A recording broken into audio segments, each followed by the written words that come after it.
we live here? Let me just double check and make sure that we're live.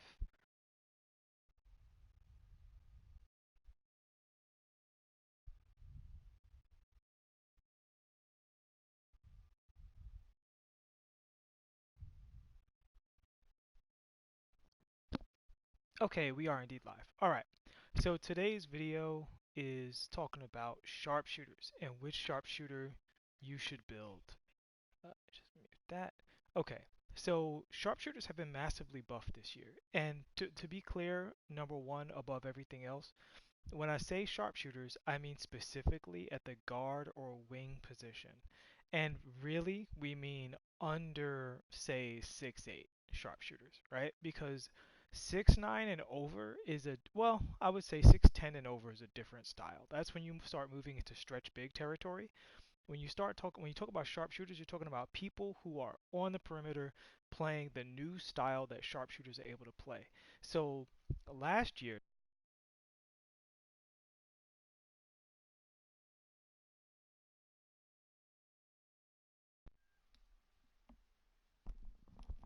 every year pretty much previous, the sharpshooter was relegated to just catching and shooting the ball. But this year, you can shoot moving shots very effectively. You have these off-ball dribble moves, and your overall stats have been buffed in the non-sharpshooting areas. So you won't just be playing catch and shoot. You'll have other ways that you're able to play. So when I talk about sharpshooters, I actually don't just mean the pure sharp. I also mean the sharps that are mixed in a little bit. So like your defensive sharps and so on and so forth. So the first buff I want to talk about, which is why I want a Clay Thompson screen right here, is Sam Pham just highlighted this move on his recent video. I highly recommend it, but it's very important. So it's this move right here. You do a hezi, and you do a hezi into a behind the back, right? Now the reason this move is important is because the sharps have gotten such a big difficult shots buff, they can, while moving, hit that shot because they have difficult shots Hall of Fame with the range extender, with everything else. So this is a very powerful move in and of itself. But on top of that, you have this nonsense. So what you can do is you can hezi into behind the back into freeze and then go back the other way. Did you see how quick that was for Clay? Hezi into behind the back, freeze, and then go the other way. And you can do this with a lot of different moves, right? You can do that crossover. You can also do the behind the back again out of that move. That's a lot of dribbling for a pure sharp. You know what I'm saying?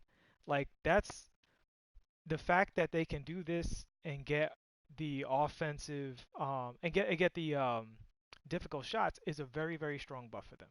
So this gives you a lot of options when you create a sharp, and we're going to discuss those options real quick.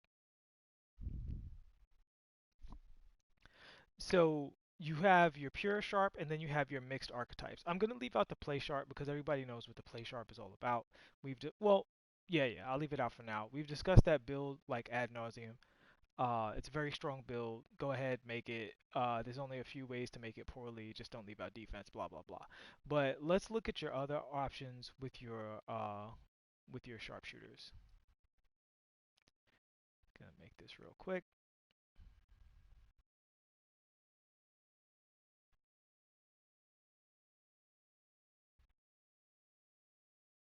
Oh, we lagging now. That stream love. So I'm gonna make him at the shooting guard, but this goes for point guards and shooting guards. We'll be discussing all of them, because there's pros and cons across the board. Now, I think overall before we even get into it, let's talk about the midget sharpshooter that a lot of people are really excited about. And the reason people are excited about this build is because it can speed boost.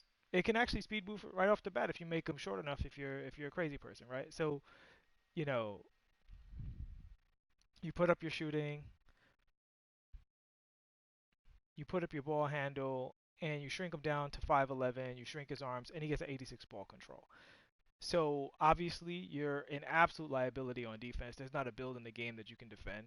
I would say pretty much even a little bit because even if you put on gold clamps and everything else, because of the fact that you're short and with a minimum wingspan, you can contest a shot, and if they have dead eye, it's not gonna mean anything if they're like 6'3", 6'4", and that's probably about accurate because that's the equivalent of a guard trying to guard a stretch, right? Like you have to jump to guard them, and if you are forced to jump when you play your character, that's you have to constantly gamble on defense, which makes you a constant liability, which I'm not all about. But let's take a look at that build just for the sake of being thorough here. Okay, so we can look on this screen right here.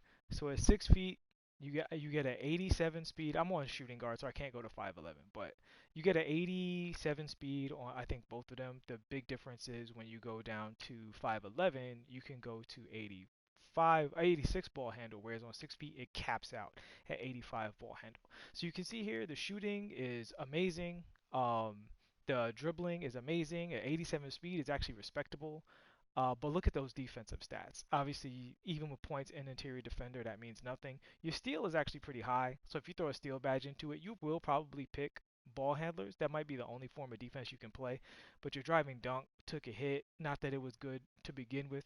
Just overall, this is a very um, high risk high reward build that you're basically giving up defense. And my problem with this build is I don't think this is better than just having a play sharp, because play sharp's three pointer, especially if they go to 99, can go all the way up to 92, and they'll be 6'3", they'll be faster than you, they dribble better than you, they have more playmaking badges than you. So this is a cool build for funsies. I think it in some people's hands they will find success with the build, but I don't recommend this as an overall meta sharpshooter build.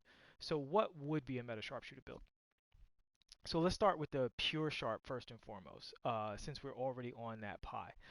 So the thing about the pure sharp that's really interesting is, again, going with the same rule, if you guys haven't seen the other videos, whatever your archetype is, you don't have to dump that many resources into the archetype to get a whole bunch of badges. So here we have our three key archetypes filled up, nothing into post fade. So that means we haven't wasted any resources yet, and we have 27 shooting badges. Now, for my money, I don't think you need 27 shooting badges.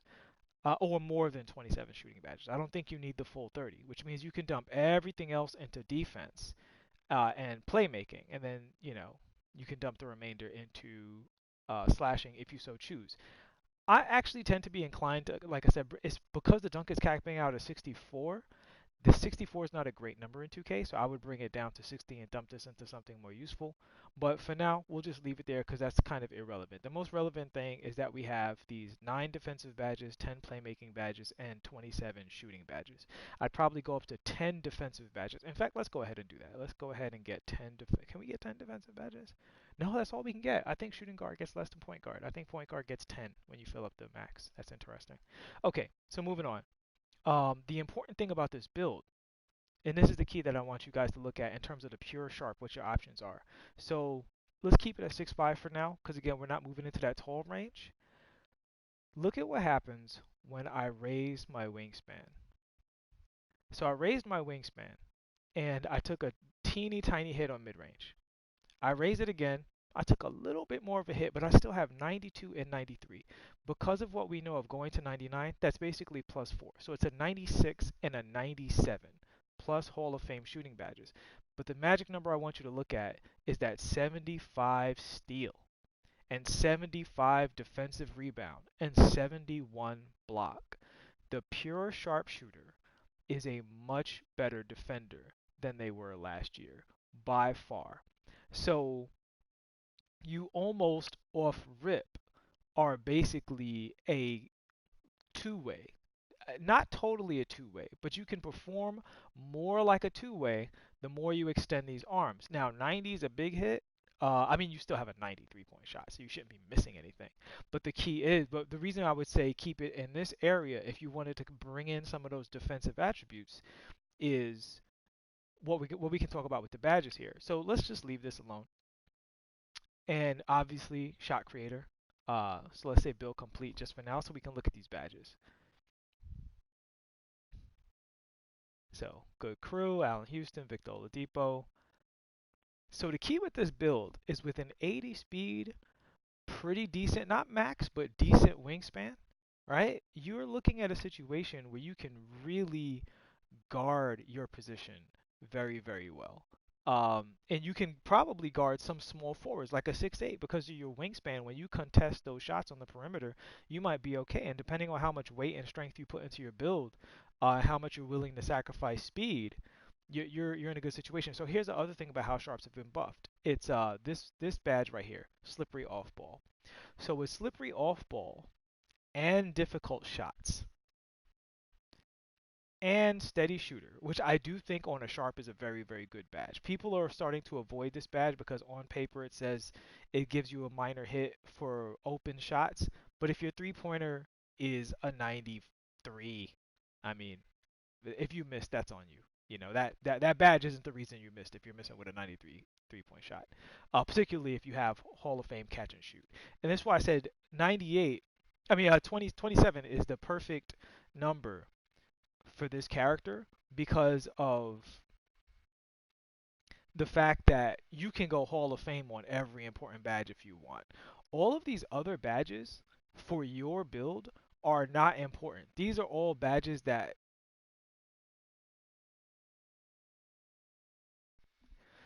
These are all badges that are personal preference. Um, I'm not saying these are bad badges or trash badges. I think flexible release will be an underrated badge, so you might want to give up one thing for another.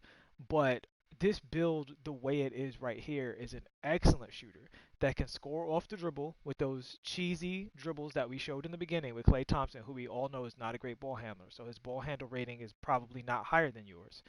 Um, in the mid 70s.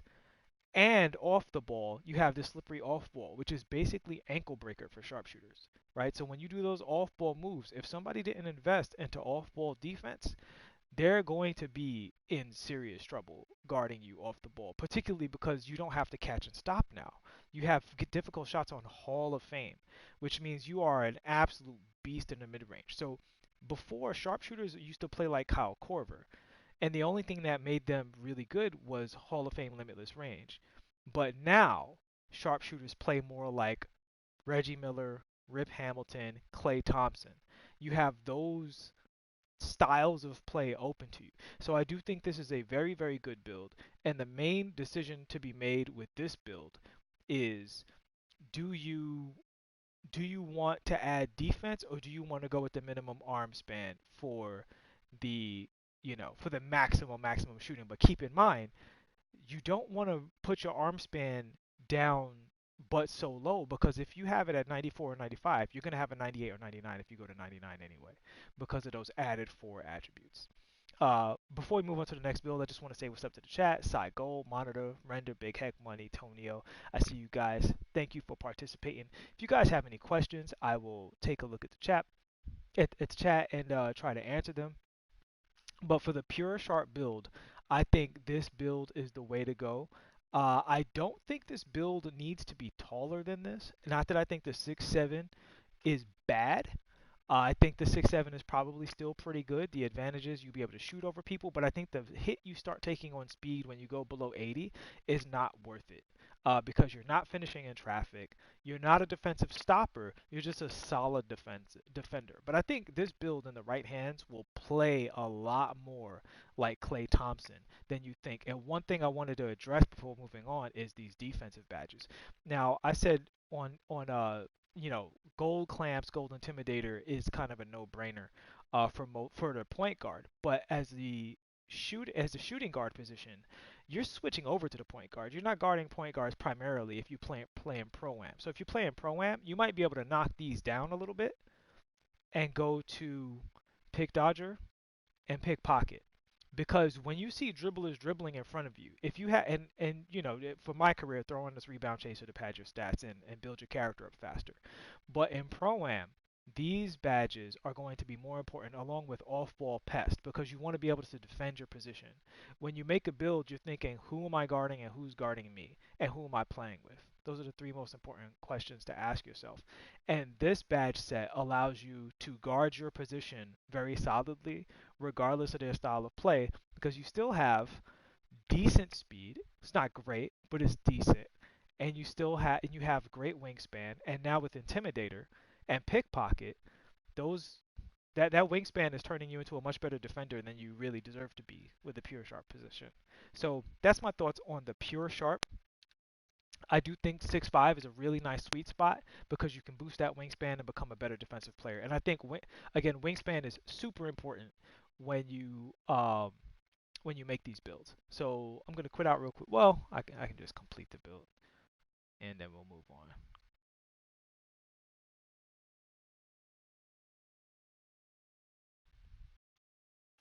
All right. Yeah, I agree. So Big Heck Money says we have to see how effective off-ball moves are in PvP. I totally agree with you. I think the sharp is going to rely on the final build of the game more than other builds. Because if you can get away with a 90 and you don't have to keep a 94 and you're still going to shoot really, really well, then in the final build, I would say definitely max out your wingspan, and you're going to be super cheesy because you're walking around with max wingspan. And that means your steal is going to be in the high 70s. You're going to have the steal rating of an old school two-way defender build, which is crazy. So now I want to talk about the two-way builds real quick. And we're only really discussing two because the only builds available to us to discuss are the play sharp and the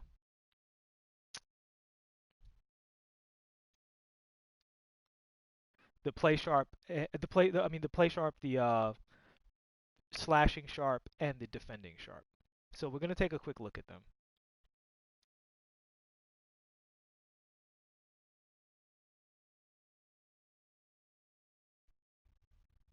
Yeah, so Monitor asks, I'm curious to see if my stretches will still be OP. Yeah, I think your stretches are going to be better than before, simply because you get Hall of Fame post fades. So now, when a guard is guarding you, your option isn't just to shoot over them. So if a 6'6" playmaking defender, which I think is going to be a popular build, is in the game and they're guarding you on the perimeter, last year that build, like a 6'8" pure lock, would have shut you down because their wingspan is enough to contest your shot. But this year, you can take them into the post and post fade over the top of them, and I don't think they could do anything about it. Um, so I think that buff giving you guys Hall of Fame post fades for the pure stretch is a big deal. All right, so quick discussion on two-way builds.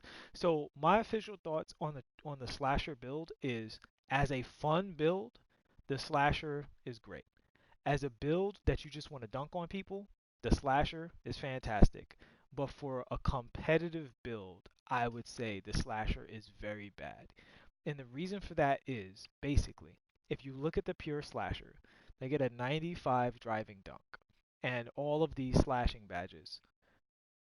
And if you look at the defender, they get a 92 driving dunk and all of these defensive badges. So you get the same athleticism as a defender, but much, much, much more important badges. The slasher is the only character that's basically only good at one thing. The buff that they got this year was to ball handling, but I think that buff is fairly irrelevant since a playmaking slasher is just stronger this year.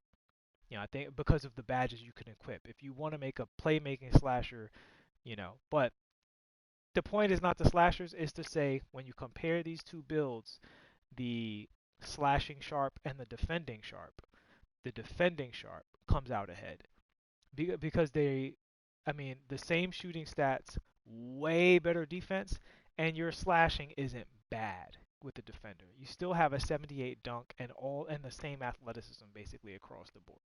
So I would say this character, which should be the slashing shot creator, it seems pretty mediocre to me. And the main reason it's mediocre is I don't trust that 80 mid-range shot for moving shots on Hall of Fame. I just don't think, and you can't make it that tall. Like last year, that build was 6'8". It's got a moving shot in the mid 80s, and then it goes up to gold difficult shots. And at that size, getting into the mid 80s with the takeover and everything else, that build was super good.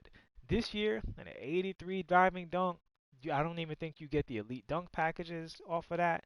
It's just this is like a mediocre role playing build that most importantly is bad at defense. Like there's no reason to be bad at defense in this game. I should a 70 lateral quickness, and keep in mind, I think we're 6'5" right now. The taller I get, you're talking about putting it into the 60s. Every build at your position will absolutely be able to cook you.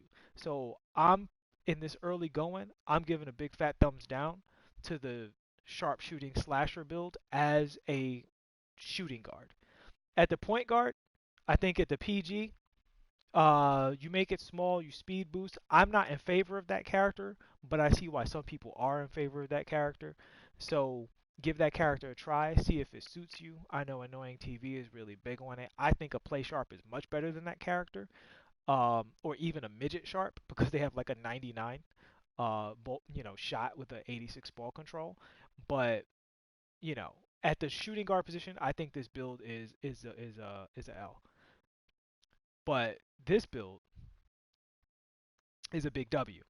So the thing about this build that's fantastic, let's start moving into it. So already, just look at the raw athleticism. 88 speed, 59 strength. This is a character that could defend all three positions when you maximize the wingspan, right? Like, this is incredible. Um, you can go for more of a dunker's profile, as we discussed before, if you want to take a four hit on.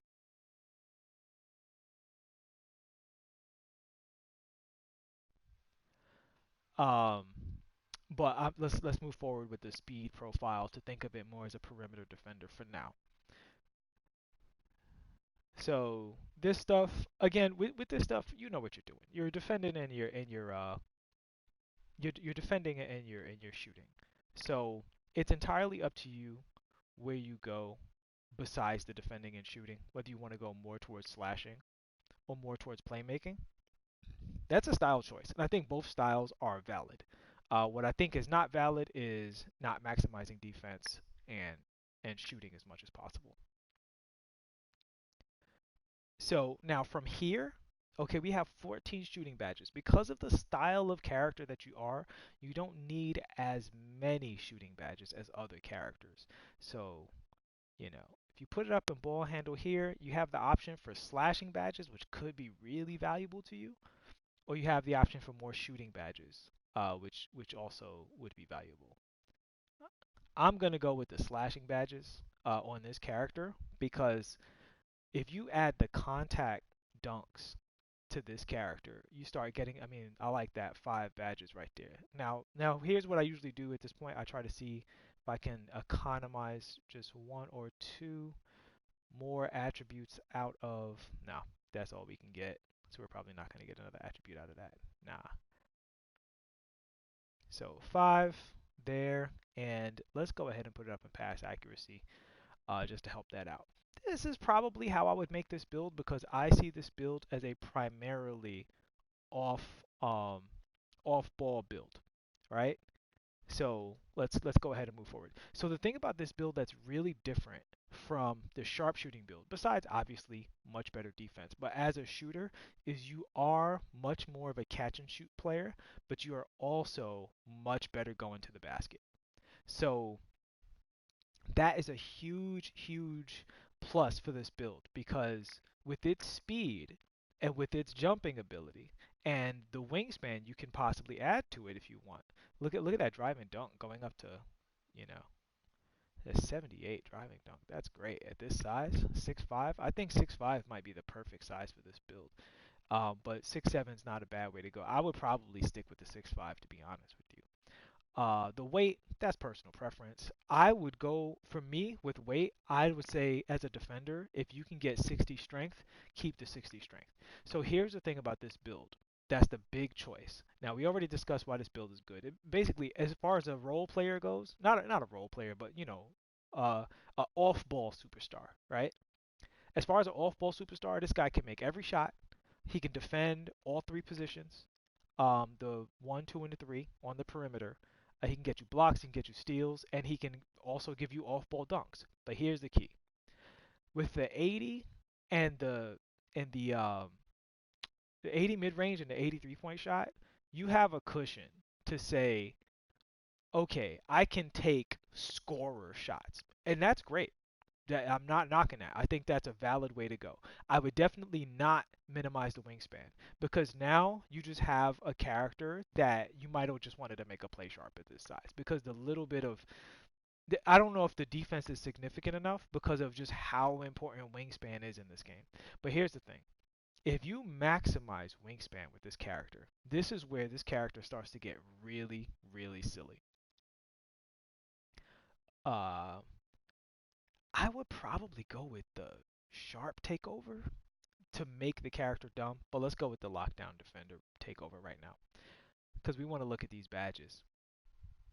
So this is exactly what we want. Victor Oladipo, Bradley Beal, Donovan Mitchell. That's pretty much exactly this build. That's what you're going for. So with your wingspan, you are a problem for every perimeter player out there, and you're just fast enough to keep up with everybody. And I'm gonna go right to these defensive badges and just look at how many you can get. We're gonna focus on golds for now. And see, this is the beautiful thing we talked about when you're creating a build and you're choosing a style. This is why choosing a style is so important because ignoring so many of these badges allows you to make the good badges like truly great, you know? All right. So these are the absolutely necessary badges. Uh, I think Tireless Defender is a really good badge, but for your build, I don't think it's necessary. Simply because you don't need stamina for your offense, right? So stamina is not going to hit you as hard because you're not a dribbler. If you want to put one into it, that's up to you. But what I would do for my money, Hall of Fame pickpocket, Hall of Fame, Intimidator, and Hall of Fame clamps. This build is going to be a straight up nightmare with that set of badges on it. I don't think this matters at all. If I was going to pick one, I would honestly probably pick. If I had one badge to throw in here, one into unpluckable, just so you don't get ripped just trying to move around. So shooting badges. This is an interesting discussion now because as a primarily catch and shoot player, you don't need all of the same stuff. I do think quick draw is necessary. Um, I don't know if slippery off ball is necessary for this build because you're not an aggressive catch and shoot player. You're a floor spacer, right? You don't need the difficult shots like the other build. I would say you want the dead eye for the closeouts. You want the range extender. I would maybe throw two in the corner specialist because this is a build that would be in the corner. Um, and at this point, yeah, I would say go ahead and maybe the slippery off ball, actually the steady shooter for people closing out on you. Or if you got to pull up those emergencies, or just, Hall of Fame quick draw, Hall of Fame dead eye, or Hall of Fame catch and shoot. I think you can't go wrong. But with your ratings and who you're going to be playing with, you're definitely playing with a point guard with this build. I think you're in a situation where this build is going to shoot really, really, really consistently because of a combination of the badges and being in the very high 70s with the shooting, and it's going to defend extraordinarily well, which is the key, is that the defense altogether is just like really, really high. So yeah, that's it. I think with the sharpshooters, that's the way that I would go. I think the main two things with the sharpshooters is as a pure sharp, you have access to more defense than you had last year, and you can play a very versatile scoring style. You're not just catching and shooting, so you're much more of a skill-based player. You're not just pressing a square button anymore. You got to learn how to move off the ball, be shifty. You got to learn your sharpshooter dribble moves because your ball handle is a 74 and up, depending on how far you push it, and you can score one-on-one even though that's not your primary role. It is something you can do. You probably can be pretty deadly off of the pick and roll. And as I think it was Monitor said, we have to see just how effective the off-ball moves are this year.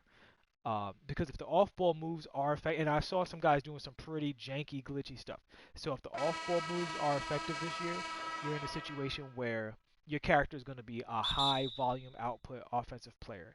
And if you want to make that two-way sharp, his defense is so good and his shooting is so steady and consistent that I think you're in a situation where you just have a fantastic build, depending highly on who you're playing with, and what modes you're playing. Obviously, this is not a one-on-one character that you're gonna take into certain modes and be the offense, but as a glue character that gets a lot of wins because they take away the other person's best weapon, yet still score on the other end, spacing the floor for your primary offensive characters, whether it's a post-up character or a guard. I think this build is an excellent pro-am build, and I would imagine we would see a lot of this build on the comp teams. That's pretty much it, guys. I hope you enjoyed, and I will see you in the next one.